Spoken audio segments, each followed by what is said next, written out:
All right. What's up, traders? I am live today with Andre from Edgeful, and we're going to be going over the whole entire platform as well as some of the reports that are best to be using right now. So, what's up, Andre, and how's your trading week going? It's going great. I know that everyone has been, well, thanks for having me, first of all. But I know everyone's been kind of dealing with this wild market.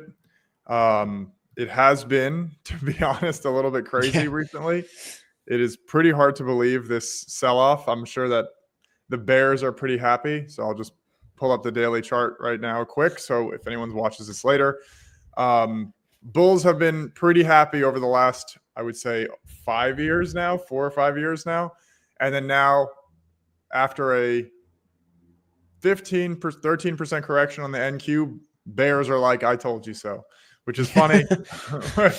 After being up like 80% in or whatever, even like maybe over 100% over the last like few years, 13% correction from all-time highs, and bears are like, I told you so. But the markets have changed, which is an important piece, and I would argue, and the data shows that the markets really changed on around December 18th. I think it was an FOMC meeting. Yes, it was. December 18th was FOMC, and it was Yep. around that 6,100 level on ES that Yep. has just become a consistent resistance level. Yeah, exactly. And uh, you can see now I just switched over to ES. That December 18th was like really that, first of all, a massive sell-off day. And then price just couldn't get through it. So for the last, 3 months now, we've been sitting in a decently large size range, actually. And then Yep. we finally broke out of that range in the last few days, and we've just been like continuous selling. Like shorts have just been hopefully making money Yeah. because they've been losing a lot over the last few years. But yeah, it's been good, which I'm obviously happy about, and it helps that I don't have to really make too many decisions too. Like in terms of understanding what's working in these environments is super important, obviously, and that's what Edgeful does for me, at least. So my background is in, just so anyone who's not familiar with who I am, I'm Andre. I'm the CEO of Edgeful. My background is in finance and accounting. I used to work at a hedge fund called Weiss Asset Management. I also worked at Goldman Sachs. So I'm pretty familiar with how this stuff works. But for me specifically, I'm a gap fill trader. I love the gap fill. It is literally the report that built this company. I used to run these stats in Excel for myself, which is a nightmare to do. And I started to build different, like in Excel. I'm not sure if you guys are familiar with Excel, but it's not built for this type of analysis. Excel is great for finding out more like record keeping or like whatever else, doing some like basic math stuff. But you want to add in a gap fill, you want to change the gap size, you want to do by weekday, you want to change by gap, whatever, the fill time, etc.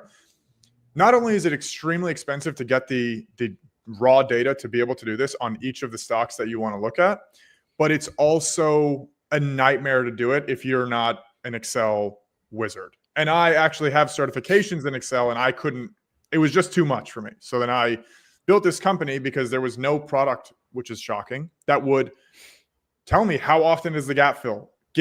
Allow me to filter. Let me look at it on any instrument. Let me look at it on futures or stocks or crypto or Forex. And that was actually the reason that this company was founded, was because there wasn't a solution for traders that are not programmers or PhDs or quants to be able to look at this. And like, in my opinion, especially in the relevant markets now, where I can objectively see that the gap fill is not working, that's extremely important information for me to know. So I stay out of bad trades, and now I can shift my focus to something that is working in this environment. Yeah, Edgeful fills a gap for traders because in like books like Tom Hugard's Best Loser Win, he Yep. cites that it's what was it? 50% of gaps are filled the day of, and then 70% of gaps are filled within 3 days. But like he's just saying this is like from my testing. There's no actual data behind that. And Yeah. then as we're experiencing like in the current conditions with both gap fill and IB, the dominant stat is not performing the same way as it normally would. So using Edgeful and being able to go by month or even by week sometimes can be helpful to know like Yeah. exactly what's working right now. Yeah. Yeah. And I think it's a great book, by the way. That is personally, I mean, kind of going off topic for a second. I think Mark Douglas, Trading in the Zone, and The Mhm. Disciplined Trader are the two worst books. Hot take, I know. Dude, hot take. Hot take. Trading in the Zone is the worst trading book I think ever written. Wow. Hot take. I know.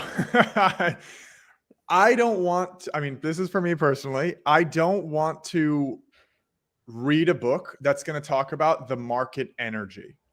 I don't want to talk Mm. about the market energy and this in the sky, completely intangible concept that is not going to help me do anything after reading it. Like, yeah, it's a feel good book, in my opinion, but I stand on the hill that Trading the Zone is the worst trading book that has ever been written, that among the ones that are even like qualified to be read. Obviously, I'm sure there are millions of books that are like from like random authors, but across Tom Hugard, Brett Steenbarger, Trading in this what's his name, Mark Mark Douglas, Douglas. all of the other guys, out of that category of people, without question, Trading in the Zone is the worst one, in my opinion. Hot take. Hot take. I get it though. It's a lot of fluff. It gives you like a super high level like idea of what to do, but nothing actionable and nothing goes too deep. Yeah, it's just like, and then on the other hand, when you look at something like Tom Hugard's book, Best Loser Wins, the takeaway that I got from that was specifically for him that the real takeaway was don't add to losers, add to winners. Hmm. That was the main takeaway that I got. You want to capitalize when you're right, and you want to minimize your losses. That was a huge takeaway. That is a true takeaway that I absorbed from the book. What I thought was missing from that book was that he never talked about how to take profits. So you can, obviously he doesn't continuously add to winners, Mm. but like he never once mentioned. I mean, obviously it's very hard because it's on a trade by trade basis, but he never talked about how to take profits, which I thought was a big hole in that book. So That's true. That is true. Because he literally cites. He's like, I had people in my Telegram saying, "Tom, why aren't you taking profits here?" And he's like, "Well, I'm up 300 points, but I would rather be up 500 points." So like he has like he like always talks about just having a further number in mind, and yeah, that is a gap. But yeah, it's a great book nonetheless. yeah, it is. That's one of my favorites for sure. And the Daily Trading Coach is another fantastic one from Brett Steenbarger. Uh, and I don't want to. This isn't like a book review, uh, but that is another great one and definitely more actionable in terms of like what you can do, like what your routine should be, etc. So if anyone's interested in trading psychology books, I would recommend Best Loser Wins and The Daily Trading Coach by Brett Steenbarger.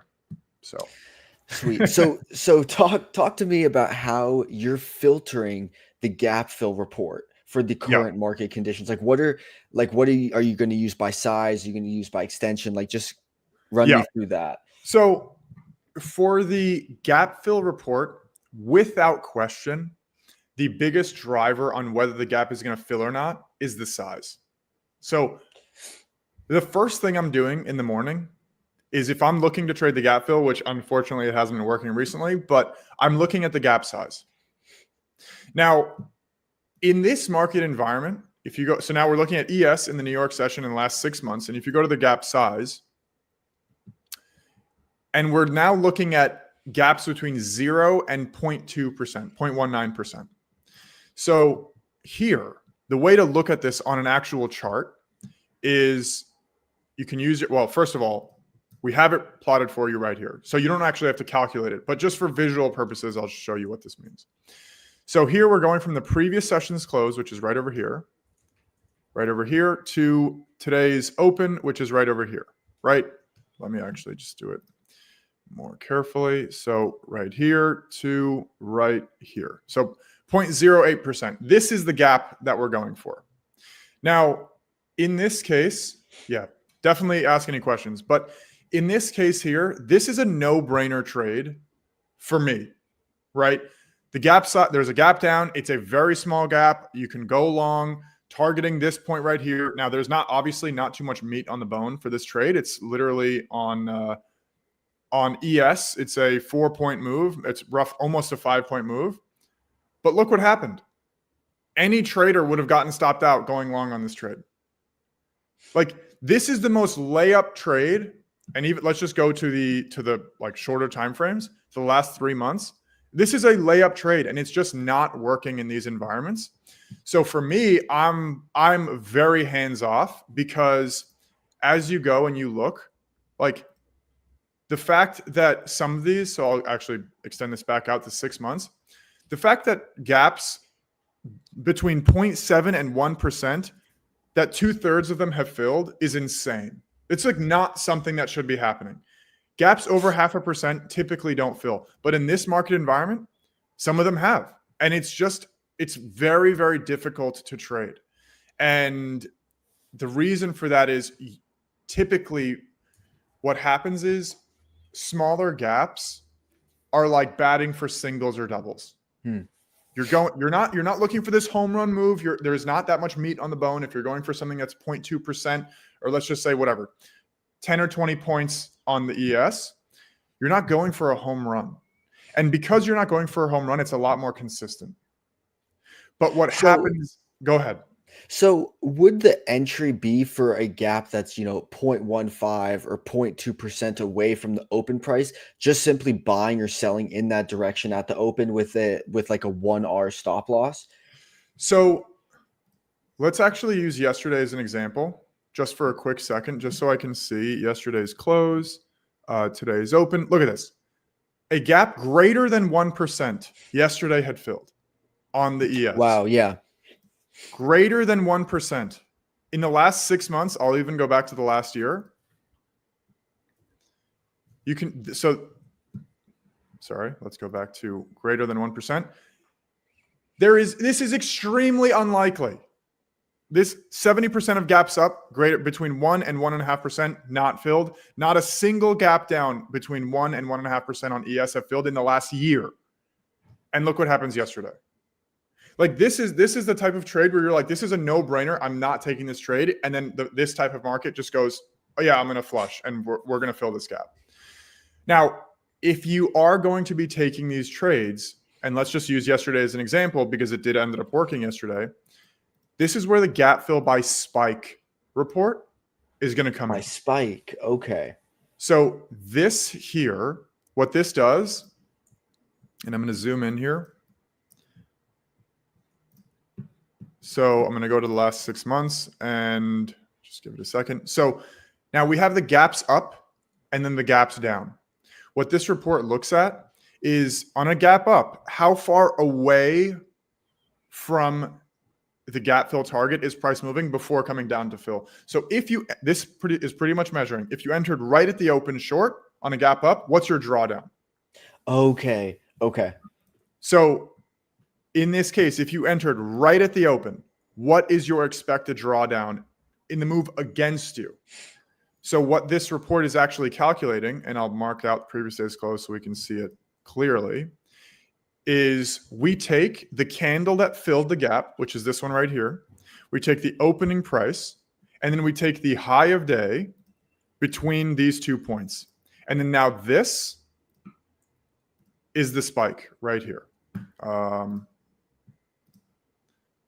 This is the spike, the move away from the gap before it fills. And this report is filtered only for days that have filled the gap. So you get all of the relevant information. And in this case, the average spike up, so this is for the gaps up, you can see that right here, is 9 points on ES. So dude, if you go ahead. That's crazy. That is crazy. I did not know that what that report was. That's literally giving you a report for a strategy with, correct me if I'm wrong, but like an 80% edge, because if the average gap is filled by 12 o'clock East Coast time, then you basically have it. You have your stop loss in place. You enter at the open, you know where it's supposed to go, and then you're either hitting it in the 2 hours or you're not. And then it would hit 80% of the time. And in this case, you just have to keep in mind that this is the average move. So the average spike. So some of these Yeah. will be obviously bigger, some will be smaller. What you can also do to apply this to your trading, this spike number, is wait for price to make that bounce and then enter. So instead of entering right at the open, what you can do is wait for price to move up. Let's just say 5 or 6 points or 7 points, and say, you know what? The majority of the spike is already done. I'm going to enter now. And then now you can leave, you can set a stop over whatever, a recent high, like a pre-market high or whatever it is. And then now you can target the gap fill this way, where you can wait for the spike to occur and then enter. So if you want to enter right at the open, obviously it's a little more risky. You have to leave the wider stop, or you can wait for price to bounce, because we do know it's going to bounce. And then you enter on the bounce. Short. Does that make sense? Yes, that does make sense. Yeah. Yeah. So, and then we have the gap down here. Your expected drawdown, and Correct. then if there's enough space, because like for example, okay, not today, but like other days, price will open and it'll basically just hit the gap right at the open. So you would miss out on those trades if you were waiting for the spike. Correct. But then also, exactly.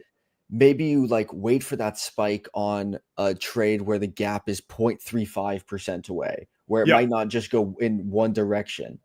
Yeah, exactly. And then this happened on Tuesday.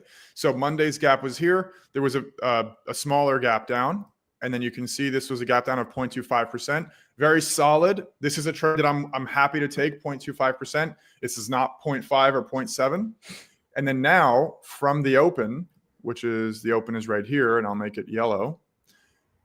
Price moves down, in this case, 11 points. So right in line with this 9-point, right in line with this 9-point gap down spike. So even if you entered 9 points from the open, you're not going to get stopped out on the other 3 points. Like, you have to leave more than 3 points for your stop. So coming down here, entering long, targeting this gap fill, that's how you can enter, and you can maximize your trades in this case. But if you are going to wait for the spike, some of the days will just flush and you're not going to get it. So as you said, you will miss the trade. Yeah. That's a great report. I love the gap fill report. I use that, and then the midnight price in correlation, because a lot of times those are very, very close together. You know what? That is such a great point to, let me try to find a decent example here of that. And here's a great example of this. So right here, we're going to go to the opening retracement report, which plotted out right here is this blue line right here is the midnight opening price. And we have a report for that. I'll touch on that in a second. Then over here is the gap fill. This yellow line is the gap fill. Now, in this example here, we also have an outside day because price opened above yesterday's high. Now, in this case, wow, this is an unbelievable example, actually, because we also have, which is a report that we don't really talk about too much, is the weekly open retracement. And for every time price opened above the Sunday opening price at 6 p.m., and we have an indicator for this as well, which is right here, which is going to plot. Just give it a second. Wait for this to load. Okay. Yeah, and if you sign up with Edgeful, you get access to like 30 plus custom indicators for all the reports. It's all linked to your trading view. It's super easy to use. Yeah, exactly. That's another great point. I'm going to make this red. Okay. So, and by the way you get access is on the right side over here. If you just click on that, you put your trading view username here, and then you'll see in your invite only on your indicators right over here that you're going to have all the indicators. Now, there's a lot going on here, but what this weekly open, which you're not familiar with this, are you? I'm not familiar with this. Okay. So what this report looks at is it's taking the entire week, not just the day. And what it's looking at is the Sunday 6 p.m. price, which is this right here. If the New York session opens below, how often will it retrace at any point throughout the week? And then if it opens above, how often does it retrace at any point throughout the week? And what you can see in this case here, so this is the Monday open. This red line is the opening price that we want to look at. It opened above obviously. The New York session opened above.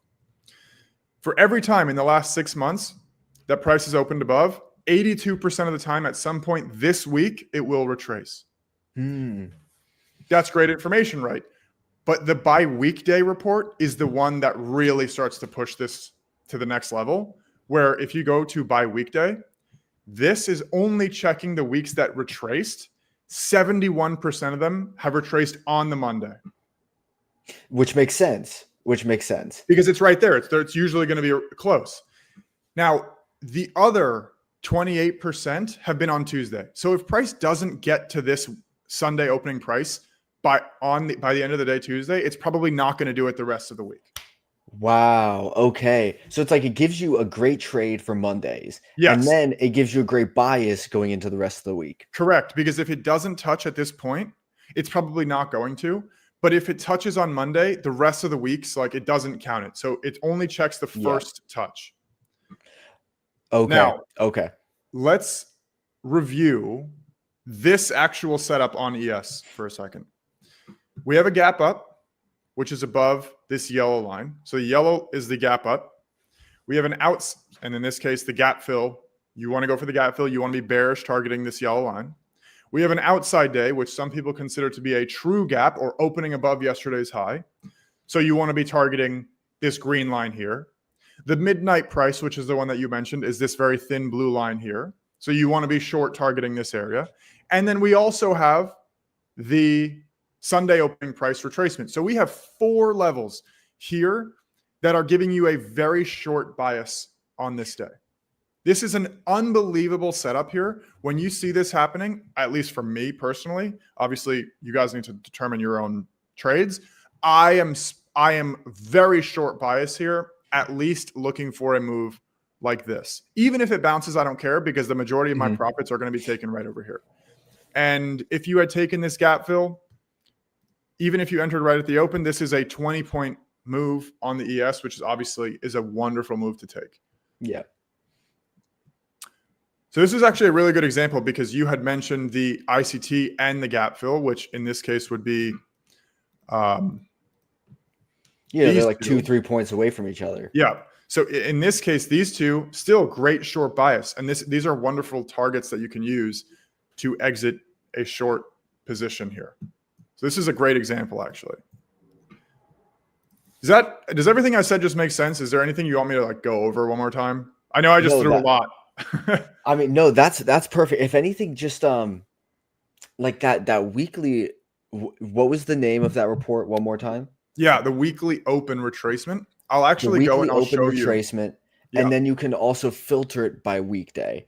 And you said so the Monday that's 70%, and then Tuesday is 28, 30%, 28%. So that's saying if it's not touched Monday or Tuesday, there is a 0% chance in whatever time frame that you have selected that it would be touched Wednesday, Thursday, Friday. Correct. And now let's look at this week, right? Here's the red line is your Sunday open 6 p.m. price. Monday open below. It did not retrace. Tuesday did not retrace. Now that that's happened, it is unbelievably unlikely for price to do this either today or tomorrow. Yep. Okay. Because of all the weekdays that did retrace, it's been on the Monday and Tuesday. It is super unlikely for price on Thursday or Friday to go and retrace. Does that make sense? That does make sense. So, okay. So transitioning just a bit on unlikely reports, we've had the IB break, double break, I think multiple times in the last 2 weeks. So what does that tell you about the current market conditions? How do you now use this report for like the short time frame that we're in right now? So, for everyone watching, the IB is the high and the low of the first hour. So I'm going to hide my weekly open indicator. I'm going to go to my IB, my initial balance. This is going to automatically plot for me the high and the low of every single day. So I don't have to worry about doing it.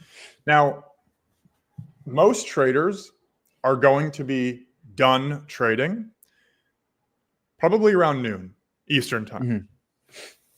And in this case, you can see that there was a double break later in the day. This actually the double break was at roughly 3 p.m. Now, as you look at the double break days, because this is super rare that it happens 23% of the time in the last 6 months. And then even if we go to the last 3 months on ES, still 25% of the time, the single break has been a little bit less, and the no break is roughly 3%. So the main way to take advantage of this is to expect one side to break, but not both sides. So in this case, you can see one side broke and it did not retrace to the opposite end here. So this is this is like a flawless example of the IB single break. This is a dream scenario. Now this one yesterday is also a pretty decent example as well, because you get the break and you get a lot of continuation off of that break. And then yes, it retraced in, but it did not break the IB high. So this still counts as a single break day, even though it retraced. Mm-hmm. So what I think in terms of the market environments and the way that I'm looking at this data, like here as well, it broke out to the top side, not too much continuation here, like not enough to really get like a decent trade out.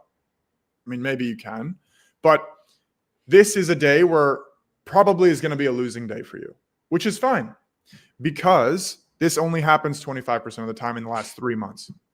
And that's the way that I try to interpret it, at least until I see this change a little bit more as I go more and more recent. I mean, like, I don't think 1 month is really great to go off of, but I mean, 55% single break is not, I mean, it's not great. Yeah, I mean, that's just dramatically different than if you put it at 5 years, 2 years, Yeah. 1 year. Yeah.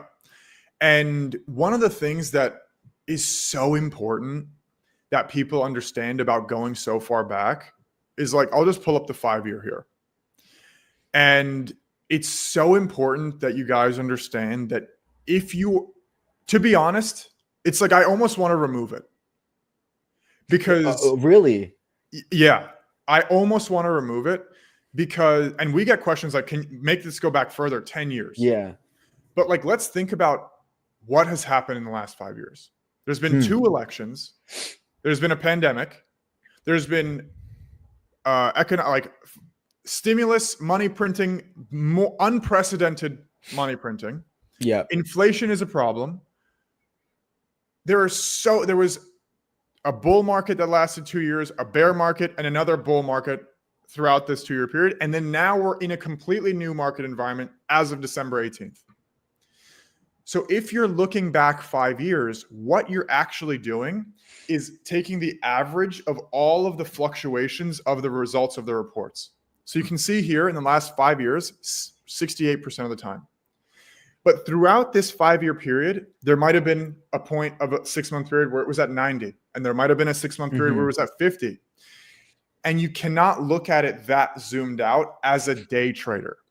As an investor, completely different story. If you're Warren Buffett or you're Ray Dalio or whatever else, and your hold time is multiple years, that is a completely different story. But if your hold time is an hour or 15 minutes, you cannot use data from 5 years ago to trade this environment now, because as we saw, the market environment has completely shifted from December 18th till now relative to what it was before. So even using data from here, is that going to be useful to you from this period in the beginning of last year, the first half of 2024? Is Especially that going to be not. useful? No, not at all. That was literally just a buy and shut up like market condition. Exactly. And in the last 3 months, we've had consolidation, and then now we're in selling. And I'm not calling a bottom. I'm not calling a top. Like, I have no idea what's going to happen. But one of the things about going back this far is, yes, your sample size is a lot bigger, but you're using less relevant data. Mm-hmm. Yep. Now, there is another report that I want to show you just in terms of like targets, really. And we do have the indicator for it. And it's part of the initial balance indicator. And it's, if you scroll down here, you're going to see this levels section.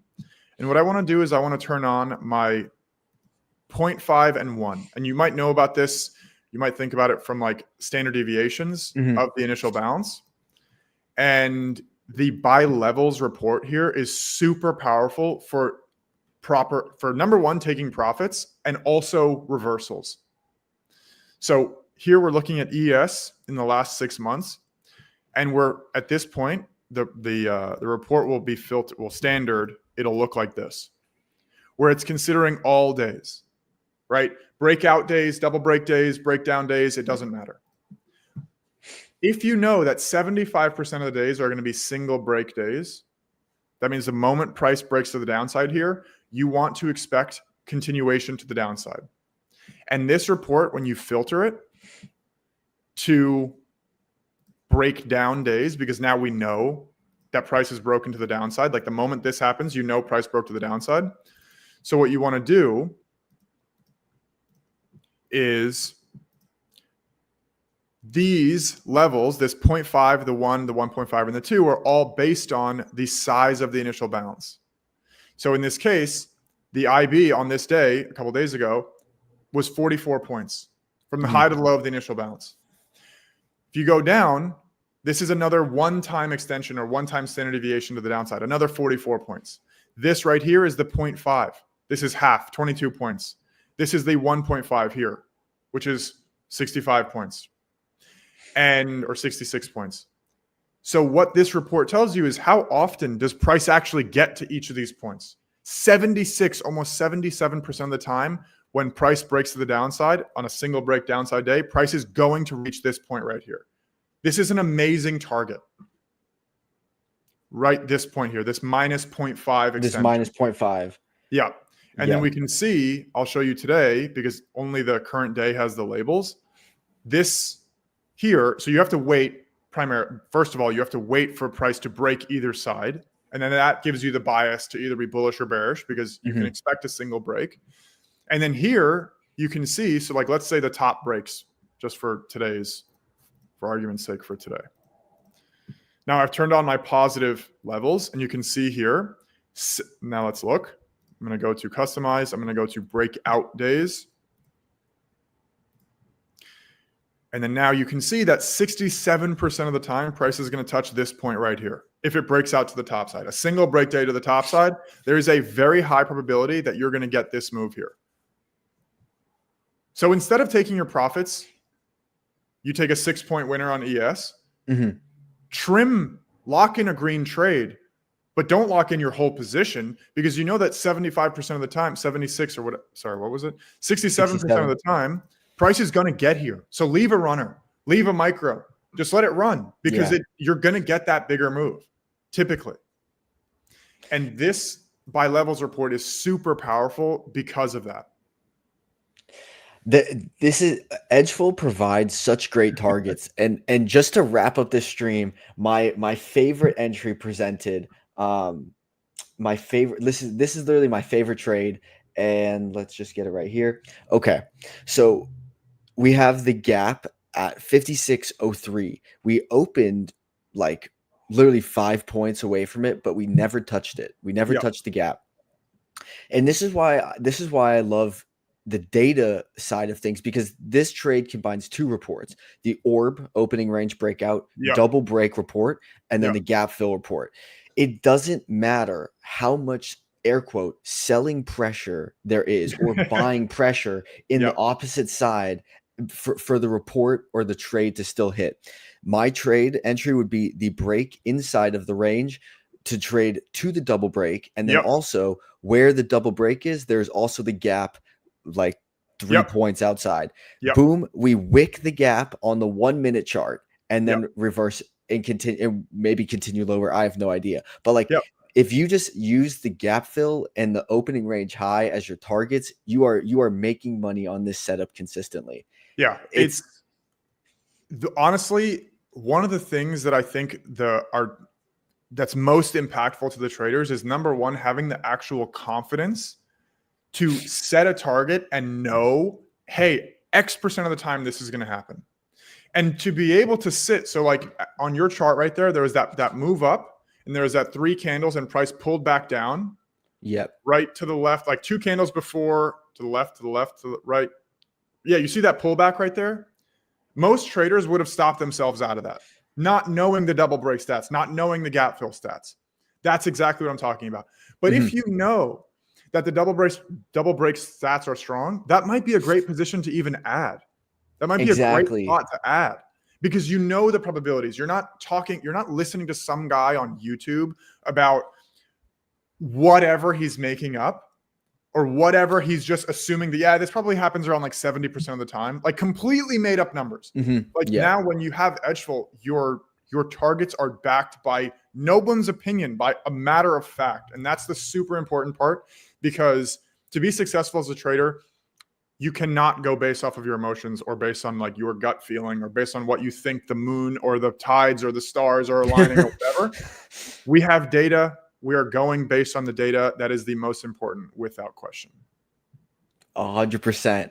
Yeah. With that being said, let's end it here. There was so much value added in here. We got to see some live trades actually play out in the market, as well as learn how to use, older reports and regular reports with the current market conditions. So yeah, 100%. Thank you so much, Andre, for coming on. Of course, man. Of course. Yeah, we'll have to have you on again.